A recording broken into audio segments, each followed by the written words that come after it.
3, 12, 21, 30 ಈ ಸಂಖ್ಯೆಗಳಲ್ಲೇನಾದರೂ ನೀವು ಜನಿಸಿದ್ದೀರಾ? ಈ ವಿಡಿಯೋ ಪೂರ್ತಿಯಾಗಿ ನೋಡಿ, ಮಿಸ್ ಮಾಡ್ಕೋಬೇಡಿ. ಈ ತಾರೀಕಿನವರ ಈ ತಿಂಗಳು ಸಾಮಾನ್ಯವಾಗಿ ಒಂದು ಸಂಕ್ಷಿಪ್ತ ನೋಟ ನೋಡೋದಾದರೆ, ಮೇ ತಿಂಗಳು ಬೆಳವಣಿಗೆ ಮತ್ತು ಜವಾಬ್ದಾರಿಯ ಸಮಯ ಅಂತ ಹೇಳ್ಬೋದು. ನಾಯಕತ್ವದ ಅವಕಾಶಗಳು ಸಿಗಬಹುದು, ಆದರೆ ಸಹನಶೀಲತೆಯ ಅಗತ್ಯವಿದೆ. ಆರ್ಥಿಕ ಮತ್ತು ವೃತ್ತಿ ಪ್ರಗತಿ ಸಾಧ್ಯ, ಆದರೆ ಅಹಂಕಾರದಿಂದ ದೂರ ಇರಬೇಕಾಗತ್ತೆ. ನಾನು ನನ್ನಿಂದ ಅಂತ ಯಾರು ಅನ್ಕೊಳಕ್ಕೆ ಹೋಗಬೇಡಿ. ಆ ರೀತಿ ಮೈಂಡ್ಸೆಟ್ಟಲ್ಲಿ ಯಾವುದೇ ಕೆಲಸಕ್ಕೂ ಕೈ ಹಾಕಕ್ಕೆ ಹೋಗಬೇಡಿ.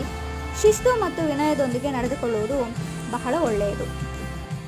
ಉದ್ಯೋಗ ಮತ್ತು ಹಣಕಾಸಿನ ಕ್ಷೇತ್ರ ನೋಡೋದಾದರೆ, ಪ್ರಚಾರ ಅಥವಾ ನಾಯಕತ್ವದ ಸ್ಥಾನಗಳ ಅವಕಾಶಗಳು ಇರುತ್ತವೆ, ಆದರೆ ಸಹೋದ್ಯೋಗಿಗಳ ಮೇಲೆ ಪ್ರಭಾವ ಬೀರುವುದನ್ನು ತಪ್ಪಿಸಿ.